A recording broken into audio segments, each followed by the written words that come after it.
Hello and welcome to Newspeak. I'm Peter Whittle. I'm joined as usual by our senior fellow Rafe Heydel-Mankoo, historian and war commentator, and Amy Gallagher, the woman behind Stand Up to Work, and also the STP's candidate for the London mayoralty. Now, before we talk about the week's events, a very important notice this time actually, and that is our national conference, which is coming up on Saturday, April the 20th. Saturday, April the 20th. It's entitled State of Emergency, which of course is exactly how we see the situation in Britain at the moment. Do come along.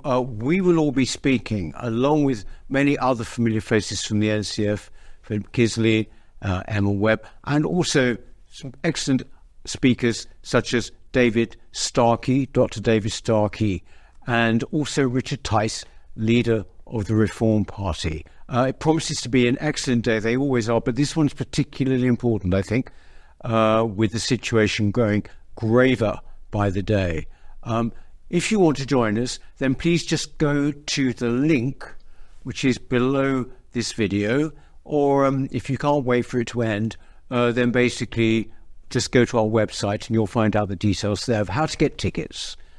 Do hope to see you on the 20th of April. Well, it's been quite a week for our subjects, if you like. But broadly speaking, we've got free speech, we've got diversity, and then we've got the fortunes of the Tory Party. Rafe, recently, just on the channel about a week ago, I spoke to a guy called Lorcan Price, and he was talking about the various threats to free speech which were posed by the Irish government. But actually, possibly even worse, we've got something coming in, haven't we? Which is actually going to become law on April the 1st in Scotland. Can you tell us about that? Yes, not an April Fool's joke, unfortunately. This is the most appalling piece of legislation, I think, one of the most appalling pieces ever to have been put forward to a legislature in the Western world. As you say, it comes hot on the heels of similar legislation in Ireland. And of course, there's evidence of this also happening elsewhere, particularly in the Anglosphere. This legislation essentially criminalizes core elements of free speech, including in your home. And this is on the basis, if someone deems that something you've said has ill will or malice on the basis of age or religion or disability or sexual orientation or trans identity, if that person or another person perceives it that way, then you can be arrested and potentially convicted and even imprisoned for up to 7 years. So, if you're those Edinburgh and Glasgow dinner parties, just telling a joke about an old Jewish rabbi who bumped into a black lesbian in a wheelchair in a gender-neutral toilet, all that's out of the window now. Just common sense has completely gone out of the window under this sort of government. We're seeing something similar also in Canada, where now there's legislation being proposed by the Trudeau government, which will in effect allow judges to put you under house arrest if they think that you are potentially liable in the future to commit a hate crime. I mean, that's thought crime. And we know now it's not happening in England yet, but there is no reason not to think that something similar could be in the cards when the Labour government comes into power, given that they also want to put through hate crime legislation. So this is a very worrying turn. It's happening everywhere. But Scotland really is ground zero when it comes to this, because it covers everything. Yeah. Speech, if you play a video to somebody, that could counter it. Just sending a text message or forwarding an email. I mean, I used to love watching The Comedians, the 1970s show with Bernard Manning and Frank Carson, Charlie Williams. Possession of that, would that count as being part of this? I mean, potentially it could be if someone played that. These are very, very worrying times. And I think it's such a badly drafted piece of legislation because it's so subjective.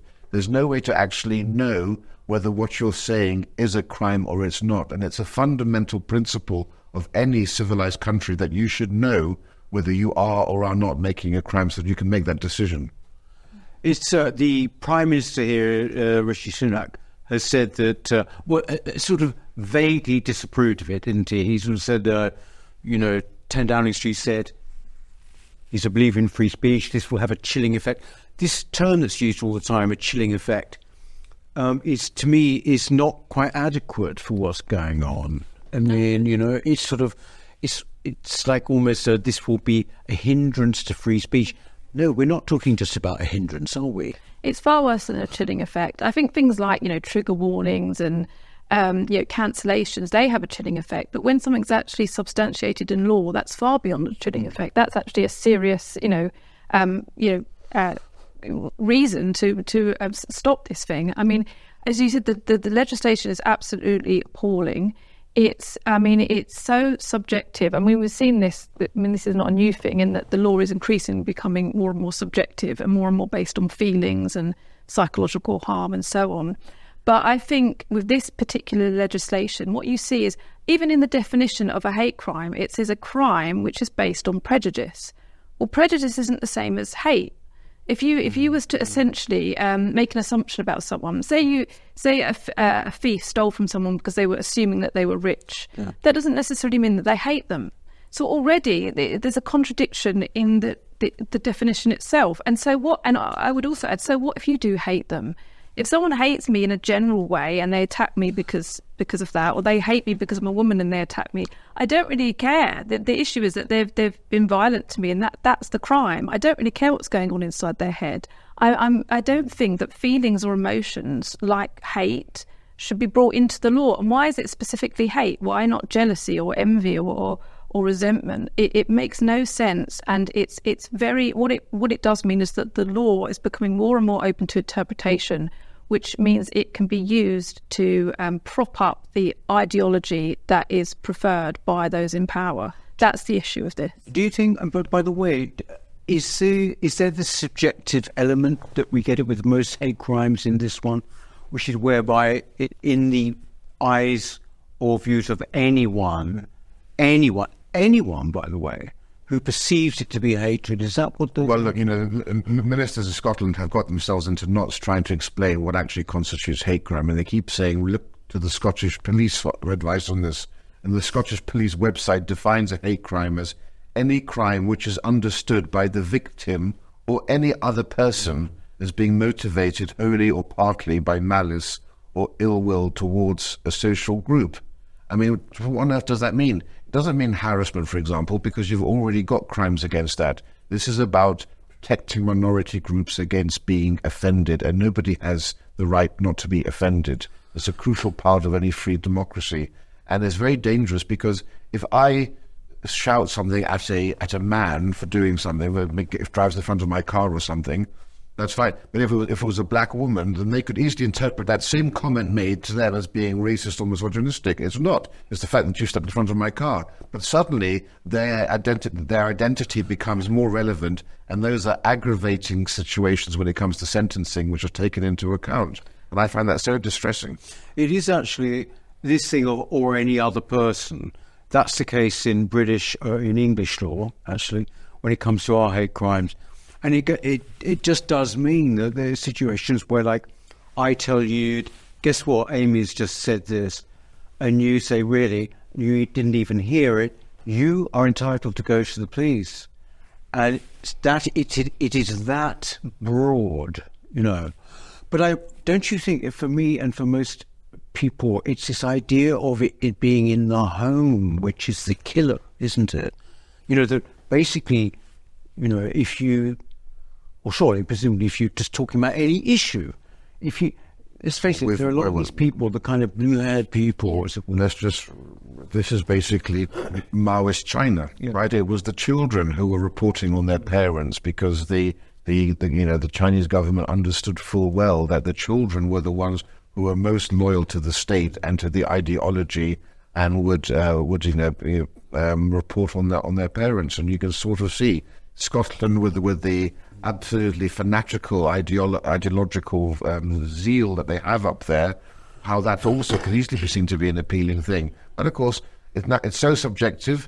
After dinner speakers, someone giving comedians, people, even performance of a play, everything now is open, and the police have actually said the performance of a play could now fall for this. So suddenly you've got all of these people on the left who are normally, Val McDermid, Al Murray, the comedian, others. Now, finally, this is when the revolution comes for you, saying, my God, the things have come too far now, and I'm afraid it's already too late. I would just hope that this legislation is so obviously flawed. There are so many huge potholes there which are going to tangle up the courts that it will actually, it'll be thrown away eventually. They tried a similar thing with football chants, where legislation was brought in to ban football chants. That was unenforceable, and we can only hope that the same thing applies here.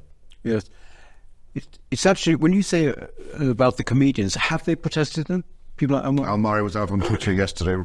I mean, to his credit, Rowan Atkinson years ago did a very good speech on this, and that was because this legislation has been on the back burner for a long time, and but he's very sound on that.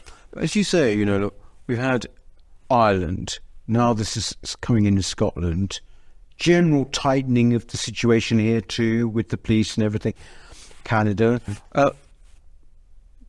What is actually behind this, would you say? I think I know pretty much what it is. Well, I think what's interesting is that it's such a contradiction into the extreme kind of, I guess, lawlessness and uncivility that we're experiencing on a day-to-day basis with kind of protests in London, where we're seeing quite extremist things being said. So it seems like there's, in one way, we're all becoming more and more puritanical and cracking down on free speech. And yet, at the same time, we're becoming, we're allowing things that I would consider to be quite extreme to just be said, and nobody really says anything about them. And I think that is a reaction in some ways to what we're seeing. It's like, we know that there's a problem, we've got to do something, but we can't talk about the actual problem. So we'll just put some legislation that will probably actually prevent people from talking about things that really do need to be spoken about. I mean, an aspect of this was that one of the clauses, which was about stirring up hatred, which was specifically in relation to racial hatred, has now been extended to include other protected characteristics such as gender and transgender and so on. And that will mean that, potentially gender-critical feminists are, such as J.K. Rowling, who lives in Edinburgh, could potentially be arrested for speaking out about some of the harms that we're seeing, at the Tavistock, or just saying that a man can't become a woman. All of these laws are being done because there is more and more, I think, kind of division in our society. There's more and more civil unrest. But it's targeting absolutely the wrong thing, and it will be used in the wrong way. Well, that's exactly the plan, because there are many trans radical activists who are saying that they are going to be reporting J.K. Rowling on the first day that this comes into force, and they want her to get arrested and so forth. So that's going to be a big test. Now, I never like stooping down to this sort of level, and I don't like using this sort of legislation, but I think if that's the way things are going to go, then people in Scotland should start reporting Humza Yousaf for that speech that he delivered there. Exactly. Sauce for the goose is sauce for the gander. I found that very offensive. So I'm sorry. And I think if enough people start calling out anti-white racism, and suddenly all of these champions of the left end up being charged, and maybe we will actually get some common sense being restored to things. Yes. Also, I have to make that point that J.K. Rowling is at risk in the sense that she lives in Scotland and she lives in Edinburgh. I think what you're saying, actually, that's how, looking at this whole thing myself, is that I remember a long time ago, years ago, when multiculturalism was still being feted, people sort of said at the time, but of course there might have to be certain restrictions on speech. And this was just accepted, and here we are. Because I know there's the trans, and I know there are other things, but basically, isn't this really what it's about? It's about ethnic minority, the position of ethnic minorities in our society. That why is it that Canada and presumably Australia is going to be following? They've also got legislation, and New Zealand as well. Yeah, and New Zealand. Basically, you're talking about the Anglosphere, aren't you? And it's all about limiting what people can say, and that generally ends up being conservative things, doesn't it, as well? So there's a kind of limiting that. I think you're absolutely right. You've got to. Will people do this? So this is the worry. Is that yes, this guy made the speech, First Minister of Scotland, in which he spat out the word "white," didn't he? All the time, white. Went to all the major offices of state, white, and it was just unbelievably kind of racist, actually, completely racist. And yet somehow or other, nothing happens. All that happens is people complain on Twitter. do people even know this is happening with free speech? We do, because we're just steeped in it every day. But I mean, do you think people even, do they care enough about this? This is my worry. Or have they made some kind of Faustian pact, which is just leave me alone, let me get on with my life, and yes, sure, say what you like. I think it is particularly with the working classes who have to bear the brunt of so-called diversity, in which they're experiencing lots of people with different cultures, different faiths now. In order for so many different groups with so many different outlets to get along, you have to clamp down on free speech. That, as you say, that's the bargain. And I think people are just totally demoralised at this point, where they just want an easy life. So I think a lot of people will just go along with it. It is just down for people in our sphere to challenge this. And I mean, you know, as Rafe said, arguably it could be used from our side against people like Hamza Youssef for saying, you know, racist things, but who knows? I don't know that it will. I think the police have captured anyway, so I think that they will only pick up on cases that are, you know, fashionable, I guess. We're actually, I mean, we're talking about Scotland, we talked about Ireland, but you know, what is interesting, you know, this definition of extremism that was spelt out last week by Michael Gove. There was one point in it, actually, because this is all connected. There was one point in it which really worried me, where it said people are extreme if they do X, Y, or if they want to undermine the British state, blah, blah.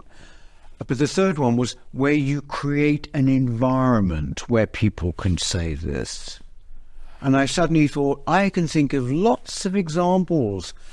GB News, you know, the New Culture Forum. I don't know, however many websites you want to go to. That's creating an atmosphere, isn't it? Oh, yes, well, that was exactly the point that was raised at the time, that essentially those who aren't extremists but who are seen to, in some way to make it permissible to have those sorts of thoughts. And we all must be worried about that. Again, all of this is so subjective. Those extremist definitions that Michael Gove came out, you can drive a coach and horses through them. And essentially what it's saying is that the majority of the British public are extremists because the majority of the British public hold these views. It's the same with this whole attempt to tarnish people by calling them far right. Well, you know, the majority of the British public want to lower immigration. The majority of the public are therefore far right. Speaking of diversity, another issue came up this week. Actually highlighted, strange enough, by a cabinet minister, Penny Mordaunt. And this is that these diversity courses, unconscious bias courses, all of this kind of initiative that there is right across the board now, is totally counterproductive, apparently. Yeah, right? yeah. So this was a report that was initiated by Penny Mordaunt, and the findings have just been released. And essentially it finds that, you know, we already knew that there's an extraordinary amount of money being spent on EDI and diversity roles in the public sector, about over 500 billion a year. And actually 500 million a year. And actually they don't seem to, there's no evidence showing that they're helping in terms of harmony in the workplace or fighting against prejudice. And actually there's some evidence to show that they're counterproductive. So we have seen in the era of diversity, inclusion and so on, actually employment tribunals that are being brought under the Equalities Act have gone up. So there's been more discrimination. And, you know, most of us who follow these things know this, because we're seeing more and more gender critical feminists taking their workplaces to court for you know, simply saying that a man can't become a woman. And, you know, I'm involved in a legal case myself, of course, for challenging critical race theory. Or more and more ordinary people are having to go through legal cases because of diversity, equity, inclusion, which essentially generalises and is often racist and sexist and favours certain groups. So, I mean, this report essentially doesn't tell us anything new. I'm glad that it's there. I'm glad that someone's saying something. I mean, the recommendations are from Kemi that bosses and managers and companies essentially should take into account the discrimination that the white working classes also face. But I don't have any hope that that's going to happen, because class is not a part of the Equality Act and there's no incentive for companies to do that.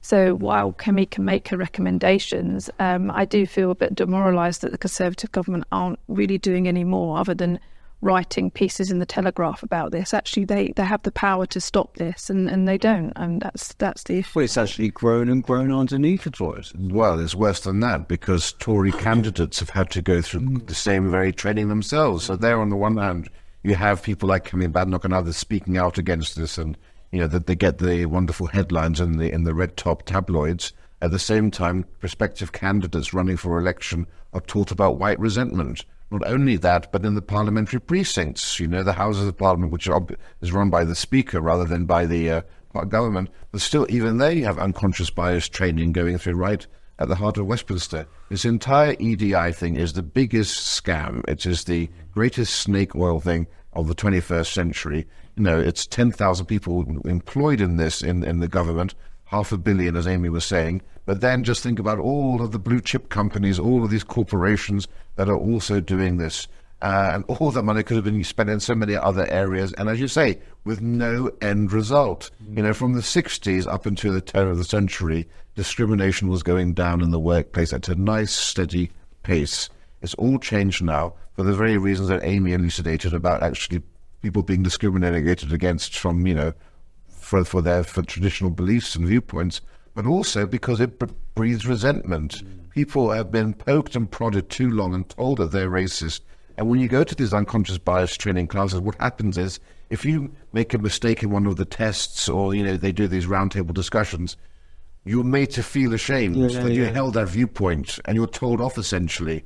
And of course, that's also automatically going to build resentment in there.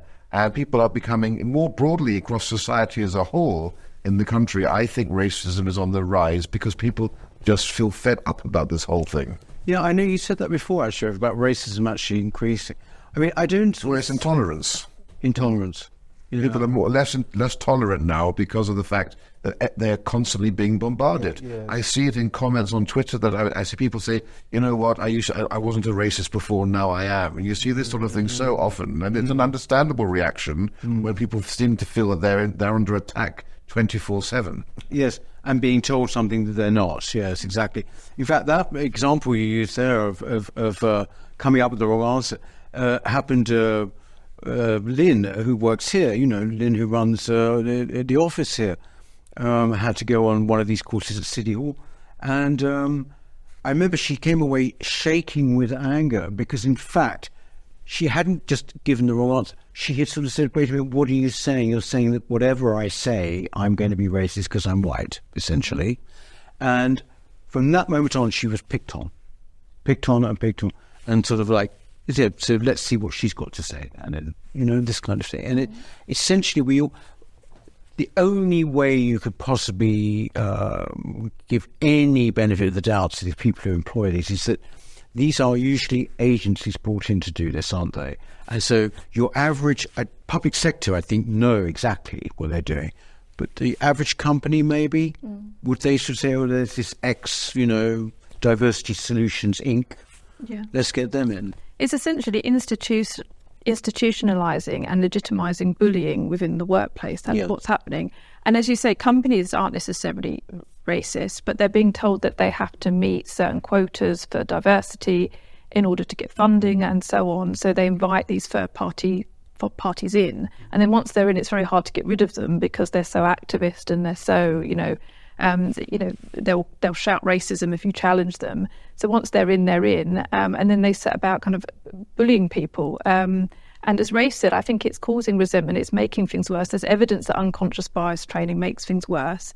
There's also evidence that younger people, teenagers and people in their 20s, are becoming more and more intolerant of gay people because they're so sick of the LGBT rainbow pride movement being pushed on them that they just want to do away with the whole thing entirely. And it's the same with, I think people are becoming less sympathetic to minorities' claims about racism than they ordinarily would 5 or 10 years ago.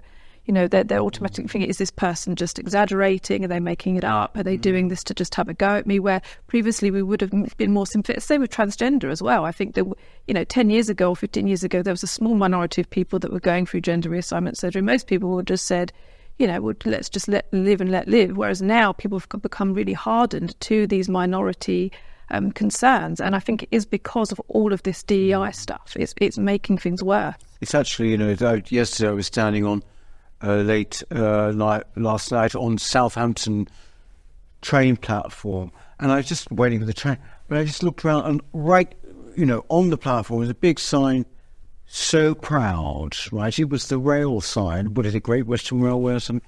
So proud, with all the rainbow colours like that. And I just thought, you just can't get away from it. Why? I'm just waiting for a train, Why do you feel you have to do this? But the thing is, don't you think that a lot of it is also about the people who didn't just come in, but like the very staff who work in places? So if you're going along on the tube to Heathrow, or if you're going on any tube connection in London, you will see these endless photographs of employees or whatever. They are all minorities. They are all sort of, pink-haired and all of that. But I also thought this when we had this.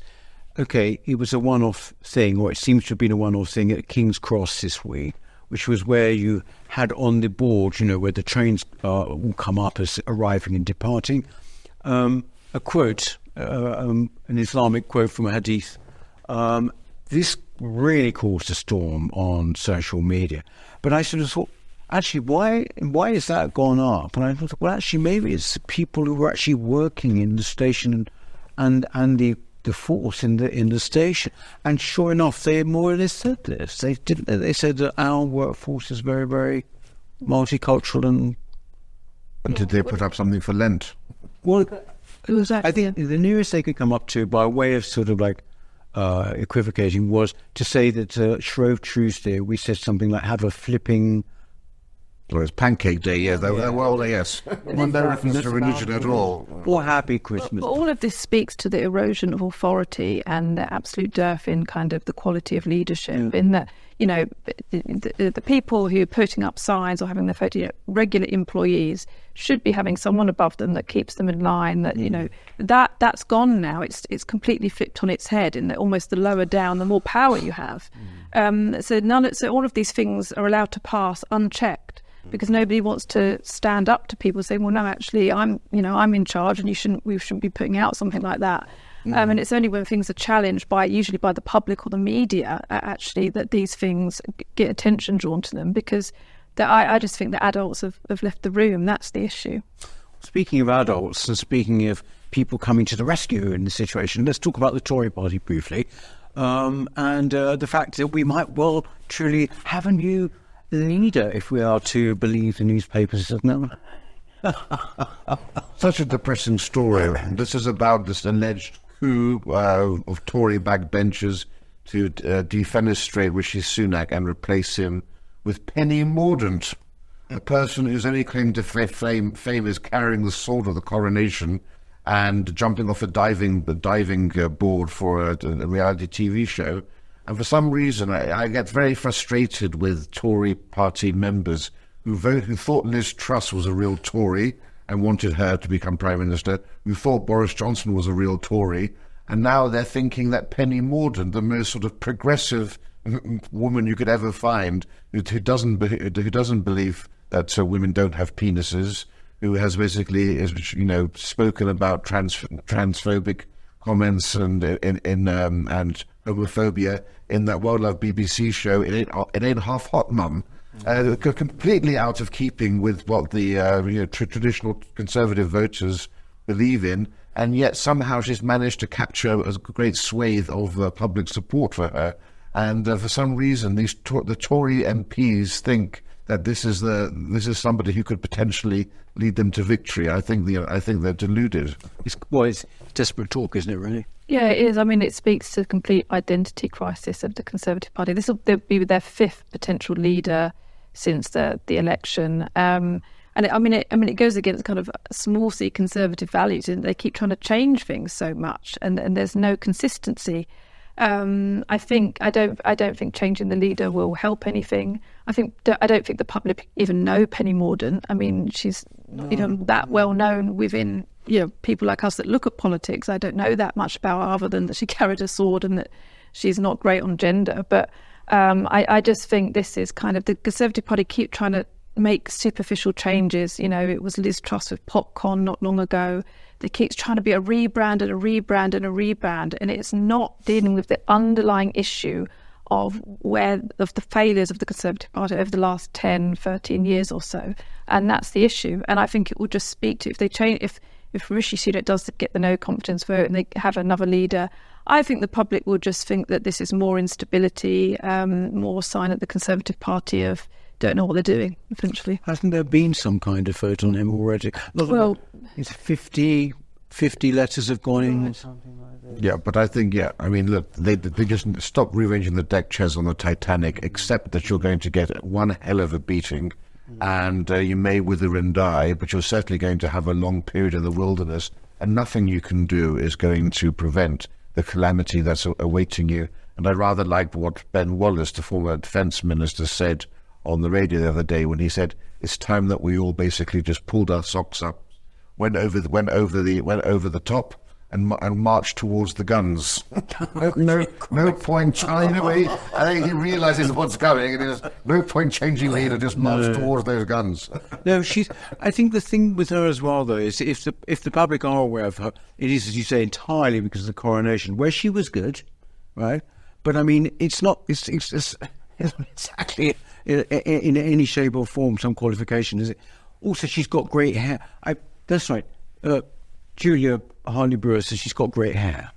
But that's what's so annoying. It's the superficiality of all of this. Yeah. You know, it was Liz Truss deliberately posing herself as Margaret Thatcher in the tank, wearing the exact same clothes. It's Penny Mordaunt, who always seems as if she's auditioning for the role every time you see her, with her hair and everything as well, grandstanding in Parliament. She's clearly dying to be leader, and she makes some great sort of, Boadicea type speeches in the Commons, but it's all fluster. There's nothing there. It's a veneer.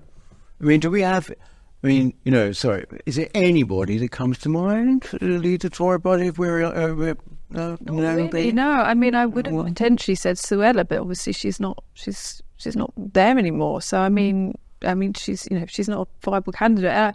I mean, Lee Anderson potentially, but obviously he's left and gone to Reform. Kemi is the only person that I think people still think that she's reasonably good.